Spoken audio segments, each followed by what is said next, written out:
부활은 기독교의 가장 중요한 명절이고 최대의 명절입니다. 우리 삶에 생명으로 오시고 복으로 오신 예수님을 생각하며 우리의 삶의 모든 문제가 예수의 이름으로 해결될 수 있음을 선포하는 귀중한 시간입니다. 그래서 오늘 이 부활은 우리 기독교의 정체성이고 우리 사랑하는 성도님들의 정체성입니다. 오늘 말씀을 통해서 부활의 의미를 좀 더 깊게 생각하고 은혜를 나누는 시간을 가지기를 소망합니다. 먼저 이제 말씀의 중심이 되는 이 고린도 교회인데요. 고린도 교회는 초기 기독교 시대의 중요한 교회 중에 하나였고 성경에 보면 이제 고린도 전후서가 나오는데요. 은사가 충만하고 아주 대단한 교회였습니다. 그래서 교회 안에 각종 은사가 넘쳐났고 성령이 충만하게 사역하던 교회였습니다. 그런데 이 초대교회 시대의 가장 큰 문제는 영지주의라는 것인데요. 영지주의 이단이 깊게 침투한 시대였습니다. 영지주의는 무엇이냐면 예수님의 육신의 부활이라다 육체의 오심보다는 영적인 의미에 치중하면서 신앙을 자꾸 분리하는 경향들이 있었습니다. 우리 신앙은요, 몸으로도 신앙생활하는 것이고 영으로도 신앙생활하는 것인데 이 당시의 기독교의 이슈는 몸은 더럽고 추악하니까 영적인 일에만 집중하자고 얘기하면서 예수님의 육신에 대해서 부정하는 사람들이 상당히 많았습니다. 그러한 생각들이 교회에 유입되면서 이 부활에 대해서 의문점을 가지는 사람들이 생겼어요. 예수님은 정말 육체로 부활하셨는가? 그는 정말 육신으로 이 땅에 오셨는가에 대해서 질문을 던지거나 이해를 하지 못하는 사람이 생겨났습니다. 그래서 사도 바울이 이제 고린도전서 15장 전체를 통해서 부활은 너무나 중요하다. 기독교 신앙에서 부활이 차지하는 비중은 거의 100%와 가깝다고 말할 정도로 설명하고 있는 것입니다. 그런데 현대교도 마찬가지죠. 요즘에 기독교 인구가 감소하고 기독교 신앙이 감소하는 가장 큰 이유는 기독교의 메리트가 없는 거예요. 기독교의 장점이 없는 겁니다. 우리는 왜 교회를 다녀야지? 시간을 쪼개서 왜 교회를 가야 되느냐? 요즘에는 주일만 오지만 과거에는 정말 열심히 교회 다녔거든요. 수요일, 금요일, 새벽 기도까지. 점점 이제 사람들이 교회를 안 모이죠. 왜 교회에 가야 될 이유를 모르는 거예요. 먹고 살기 충분하고 즐기기 충분한 이 시대인데 우리가 왜 교회까지 가서 그런 고민을 해야 되느냐? 우리 성도님들도 그렇죠. 교회 안 다니면 고민 없을 것도 많은데 교회 다녀서 힘든 것도 굉장히 많거든요. 때 되면 교회에서 헌금도 하라, 공사도 해야 된다, 여러저러 얘기하잖아요. 그래서 요즘 사람들은 교회를 다니는 메리트가 없는 거예요. 그 시간에 차라리 운동하고 그 시간에 친구 만나고 그 시간에 잠자고 쉬는 것이 낫다고 생각하기 때문입니다. 그 이유는 무엇이냐면 기독교가 말하는 가장 큰 장점인 부활이 피부로 느껴지지 않기 때문입니다. 우리 어떻습니까? 부활절 때 부활절 행사도 하고 계란도 나눠주고 여러 가지 하지만 우리의 평생의 삶 가운데 부활이 가지는 비중이 얼마나 큰지를 한번 점검해 보셨으면 좋겠습니다. 부활에 대해서 희미하기 시작하면 우리가 기독교가 가지는 가치에 대해서 희미하게 되기 때문입니다. 요즘 시대의 젊은이들도 있고 많은 사람들이 교회를 안 가는 이유는 교회에 그런 것이 없기 때문에 삶이 충분한데 굳이 부활하고 영생하고 이런 것들이 와닿지 않고요. 그것이 진짜인가라는 또 고민도 생기기 때문입니다. 말씀을 통해서 우리가 이것들을 조금 더 자세히 봤으면 좋겠습니다. 기독교는 부활의 종교라고 얘기하는데요. 왜냐하면 초기의 믿음을 가진 믿음의 사람들이 로마를 맞서서 기독교를 이끌어왔고 싸웠기 때문입니다. 당시 로마는 세계 최대의 정부였고 가장 강력한 나라였습니다. 그런데 흥미로운 건 뭐냐면 로마는요. 종교에 대해서 굉장히 관대했어요. 그러니까 페르시아 사람들이 페르시아 종교를 믿는 거 오케이. 유대인들이 유대교 믿는 거 오케이. 누가 뭘 믿든지 상관없었습니다. 로마가 부강해진 것은 지금 미국이랑 비슷하다고 보시면 돼요. 미국은 세상의 여러 나라의 문화들을 다 흡수해가지고 미국이라는 이름으로 하나를 뭉쳐놨잖아요. 그래서 아메리카를 생각할 때 아메리카 문화는 유럽 문화야? 그것도 아니잖아요. 그것도 아시아 문화입니까? 그것도 아니고 모든 문화가 짬뽕돼서 그 문화를 가지고 있는 거죠. 근데 미국이라는 정신, 그 틀만 안 깨면 됩니다. 로마가 그랬어요. 로마는 세계에서 가장 강대한 나라였는데 세상 여러 나라의 생각과 사상들을 충분히 수용했어요. 그럼 우리는 질문이 생기죠. 그럼 왜 로마 시대 때 기독교인들은 그렇게 많이 죽었을까? 기독교인은 왜 그렇게 많이 박해를 당했을까를 생각해 보셔야 합니다. 당시 기독교인들은 로마가 허용하는 게 있어요. 종교 집회 가져라. 너희들이 갖고 있는 거 믿어도 된다. 이런 것을 넘어서 우리는 부활신앙을 믿는다. 우리는 예수 그리스도의 부활을 믿고 그것만 절대적인 신앙으로 믿었기 때문입니다. 그러니까 로마가 보기에는 예수님만 최고라고 말하지 않으면 되는데 기독교인들이 예수가 최고라고 말했어요. 그 이유는 무엇이냐면 예수의 부활을 목도한 사람들 때문에 그렇습니다. 그래서 말씀을 보면 고린도전서 15장 5절부터 8절까지 얘기들이 쭉 나오거든요. 거기에 이제 이 사람들이 나와 있습니다. 예수님의 12 제자, 그리고 500의 형제, 예수님의 동생 야고보와 당시의 모든 사도와 그리고 마지막 사도 바울까지 나와 있는데 말씀을 제가 한번 읽어드리도록 하겠습니다. 5절부터 보시면요. 게바에게 보이시고 후에 12 제자에게와 그 후에 500여 형제에게 일시에 보이셨나니 그 중에 지금까지 대다수는 살아있고 어떤 사람은 잠들었으며 그 후에 야고보에게 보이셨으며 그 후에 모든 사도에게와 맨 나중에 만삭되지 못하여 난 자와 같은 내게도 보이셨느니라. 지금 당시에 예수의 부활을 목도한 사람들의 이름과 숫자를 지금 나열하고 있는데요. 이 사람들 때문에 기독교가 로마의 고통과 로마의 압제와 로마의 박해를 견뎌냈습니다. 그럼 이게 무슨 말이냐면 당시에 많은 사람들이 예수의 부활을 봤다고 하는 사람들이 있었다는 거예요.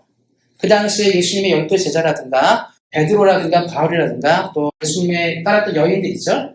실제로 부활을 목도한 사람들이 이 가치를 포기할 수가 없었어요. 우리도 그렇지 않습니까? 요즘 같은 경우는 이제 주식을 많이 하고 투자도 많이 하시는데 어떤 사람이 어디에 투자를 해서 큰 수익을 얻었습니다. 뭐 애플, 테슬라 요즘 나오잖아요.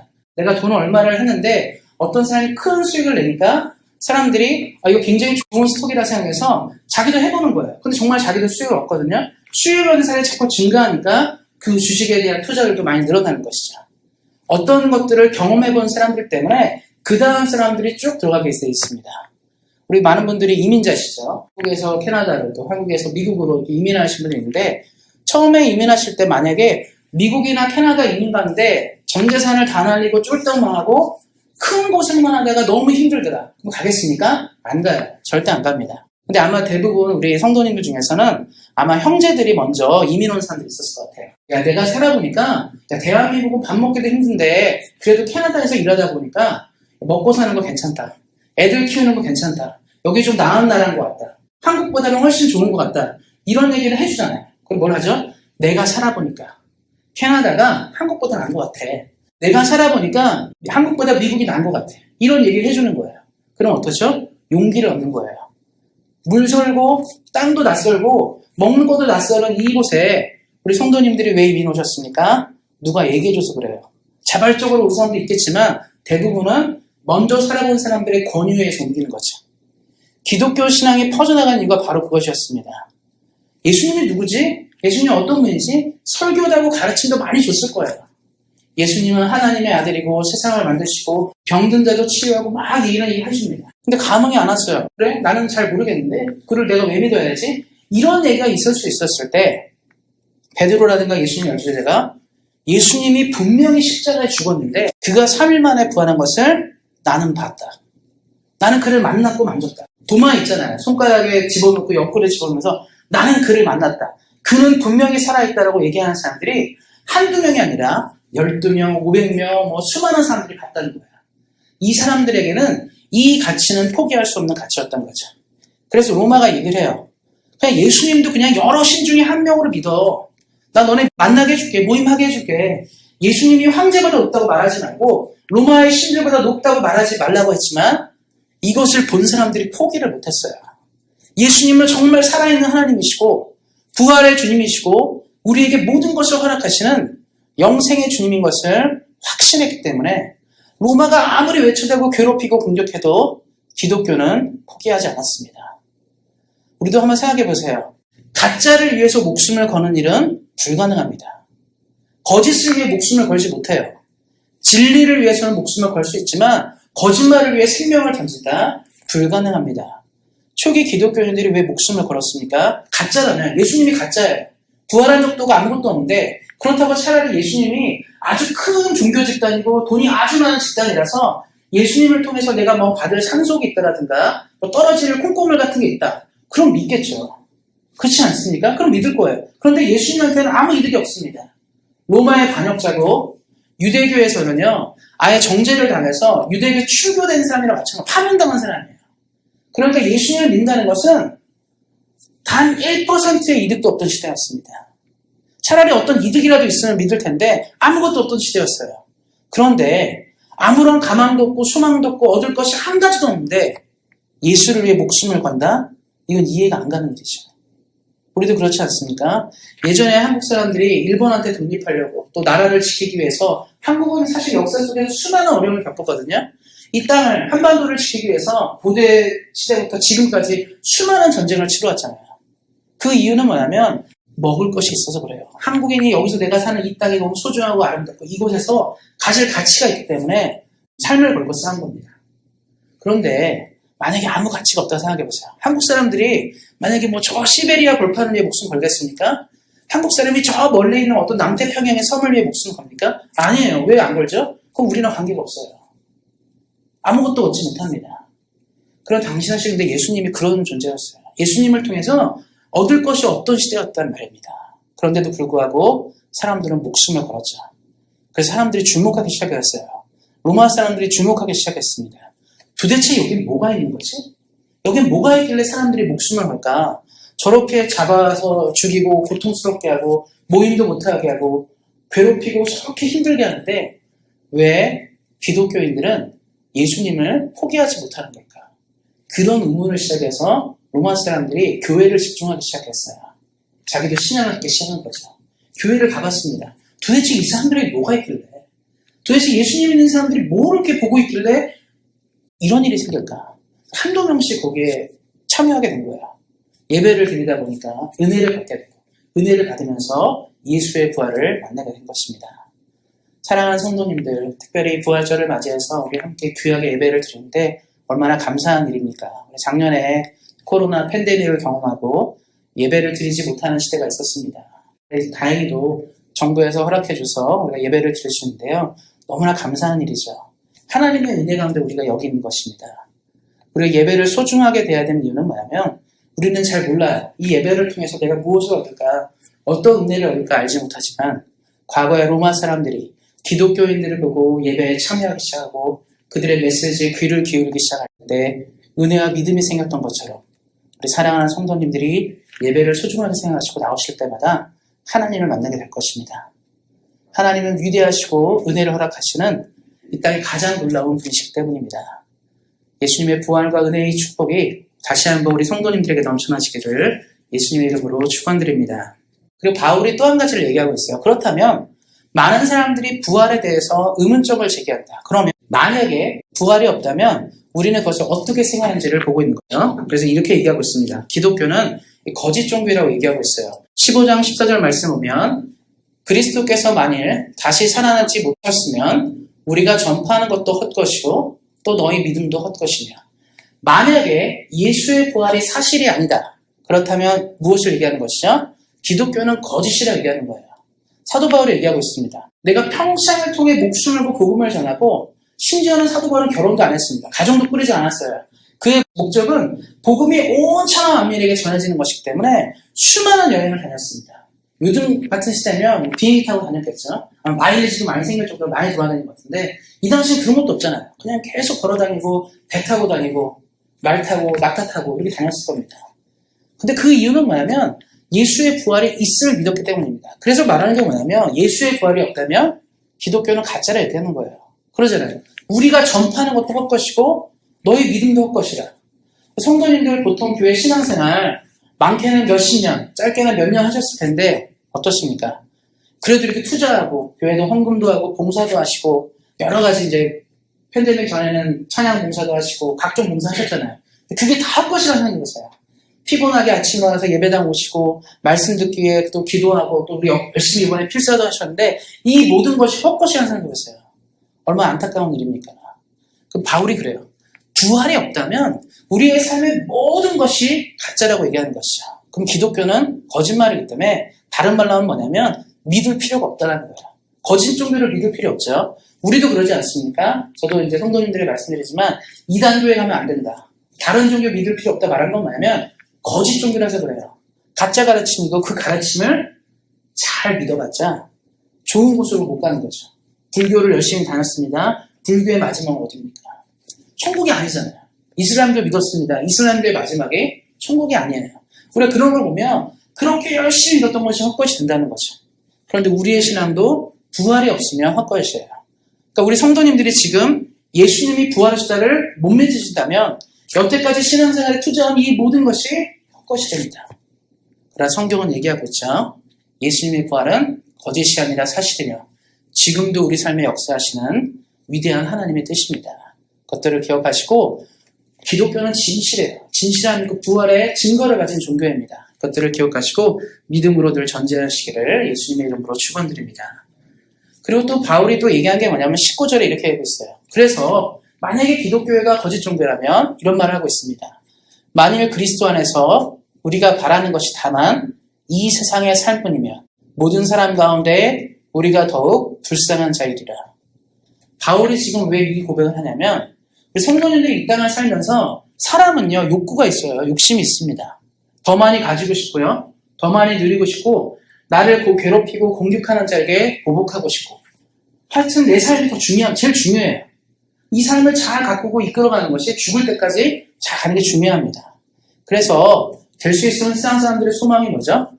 오래 살고 싶어하는 거예요. 내 천수를 누리고 싶어하고 남들보다 더 잘 살고 싶어하는 것이 사람의 욕망입니다. 그런데 기독교인들은 어때요? 맨날 예수님이 말씀하는 거면 원수를 사랑하라. 아니 나를 공격하고 나를 힘들게 하는 사람들을 왜 사랑해야 됩니까? 때려 죽여도 시원치 않은 마당에 사랑을 해요. 너무 힘든 일이죠. 어떻습니까? 가진 것을 나눠줘라. 우리 사랑하는 성도님들 열심히 사셔서 재산을 모으시는데 그거 그냥 거저되는 게 아니잖아요. 복권 당첨되는 게 아니잖아요.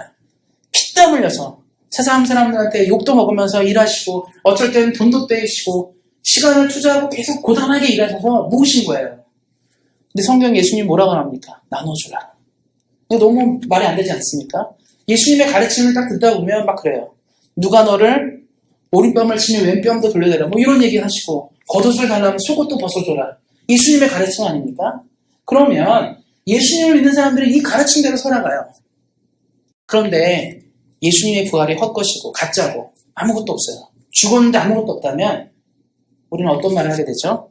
불쌍한 사람이 되는 거예요. 차라리 이 땅을 살면서 좀 내가 갖고 싶은 것도 갖고 마음에 안 드는 사람도 좀 공격도 하고 내 성질대로 좀 살아야 되는데 괜히 예수님 믿어가지고 성질대로 못 살게 되면 그거 같이 불쌍한 것이 없는 거죠. 바울이 어떤 사람이냐면 혈기가 왕성한 사람이었어요. 어느 정도 혈기가 왕성하냐면 예수님을 믿는 사람은 다 감옥에 넣어야 된다. 성경에 이렇게 나와 있습니다. 남녀노소를 포함해서 뭐 제외 없이 하나도 예외 없이 다 감옥에 집어넣어야 된다. 이런 사람이었습니다. 근데 바울이 어디로 가다가 예수님 만났습니까? 다메섹인데 당시 유대인들이 갖고 있던 유대 지방은요. 이 다메섹은 다마스쿠스 지금 시리아 쪽이거든요. 그러니까 전혀 다른 나라예요. 다른 나라까지 가서 예수 믿는 사람을 잡으러 간 겁니다. 지금 생각하시면 이거예요. 우리 성도님들이 캐나다에서 신앙생활 하시는데 한국의 부모님들이 교회를 안 다녔어요. 불교 신자인데 우리 아들, 딸들이 캐나다로 이민 갔더니 교회를 다닌다. 아니 우리 집안은 대대로 불교 집안인데 교회를 다닌다는 말을 듣고 어머니, 아버지가 화가 나셔가지고 그날 바로 비행기 타고 잡으러 온 거랑 똑같은 거예요. 사도 바울이 어느 정도 율법의 유대교회에 목숨을 건 사람이냐면 우리나라가 아니더라도 공무를 잡아서 유대인들, 예수 믿는 유대인들을 다 잡아드리겠다는 마음으로 간 사람입니다. 이렇게 목표가 뚜렷한 사람이에요. 아주 강력한 사람이죠. 혈기도 있고요. 자비가 없는 사람이에요. 남녀노소라고 하잖아요. 차라리 뭐 20, 30대만 잡아드리겠다고 아니고 노인부터 어린아이까지 다 싸그리 잡아드리겠다는 거예요. 이렇게 굉장히 뭔가 이렇게 감정에 메마르고 아주 강한 사람인데 그 예수를 만나고 늘 하는 건 뭐냐면 용서하고 당할 대로 당하고 그랬습니다. 나중에 이제 사도행전 보시면 자기가 그래요. 자기는 엄청 많이 맞고도 다녔고 목숨의 위협도 수차례 당했다. 그리고 자기는 배신도 많이 당했고 고통도 많이 당했는데 그 이유는 딱 한 가지. 나는 예수의 부활을 믿기 때문에 예수님을 믿고 천국에 갈 것을 확신하기 때문에 이 모든 것을 감수했다고 얘기합니다. 근데 말씀 19절에 뭐라고 하냐면 만약에 예수의 부활이 헛것이라면 자기 얘기하는 거예요. 모든 사람 가운데 이 땅에 존재하는 모든 사람 가운데 내가 가장 불쌍한 자일 것이다. 나는 예수를 위해 다 포기했기 때문이다. 그럼 지금 무슨 말 하는 거죠? 부활은 가짜다 진짜다? 진짜라고 말하는 거예요. 나같이 이렇게 내 것에 최대한 목숨을 걸고 목표가 투철한 내가 예수를 위해 모든 것을 버렸다는 것은 무엇을 말하느냐? 부활은 사실이고 생명이고 우리 모두에게 주어진 하나님의 은총인 것을 확신하였습니다. 우리 사랑하는 성도님들이 부활신앙을 가지시면 내 것보다 하나님의 것을 위해 하나님의 나라를 위해 모든 것을 드리며 전진할 수 있습니다. 우리 사랑하는 성도님들이 이 부활절을 맞이해서 하나님의 것을 바라보시고 사도 바울처럼 주를 위해 열심히 달려가는 우리 사랑하는 성도님들 되시기를 예수님의 이름으로 축원드립니다. 그리고 이 부활이 있기 때문에 우리에게 소망이 있습니다. 한 가지는 이 사망을 이기는 승리인데요. 57절 말씀 보도록 하겠습니다. 우리 주 예수 그리스도로 말미암아 우리에게 승리를 주시는 하나님께 감사하노니. 과거부터 지금까지 인간이 바라는 가장 큰 승리는 다른 게 아닙니다. 사망을 넘어서는 거예요. 죽음의 공포가 모든 사람에게 가장 어려운 것인데 부활은 죽음을 넘어서는 힘을 가지게 합니다. 우리의 삶 가운데 가장 고통스러운 일들이 있을 거예요. 점점 우리 성도님들도 연세가 있으시니까 젊을 때와 같지 않고 몸이 쇠잔해진 것을 느끼는데 그때마다 기억하셨으면 좋겠습니다.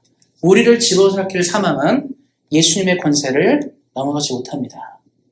사망이 아무리 강한 듯 보여도 예수의 나라 앞에 사망은 굴복하게 될 것입니다. 그래서 예수님 믿는 사람은요, 삶의 문제를 끌고 나갈 수 있어야 돼요. 부활의 신앙과 소망이 삶에 있어야 합니다. 병으로 인해 고통하십니까? 어떤 삶의 문제로 좌절하십니까? 두려워하지 마시기 바라요. 말씀을 붙잡고 선포하셨으면 좋겠습니다. 사망아 너의 승리가, 우리를 이기는 승리가 어디 있냐고 성경이 말하고 있어요. 그리고 우리에게 늘 이김을 주시는 하나님이 우리에게 있다고 말하고 있습니다. 사랑하는 성도님들 기억하셨으면 좋겠습니다. 하나님은 우리를 너무나 사랑하세요.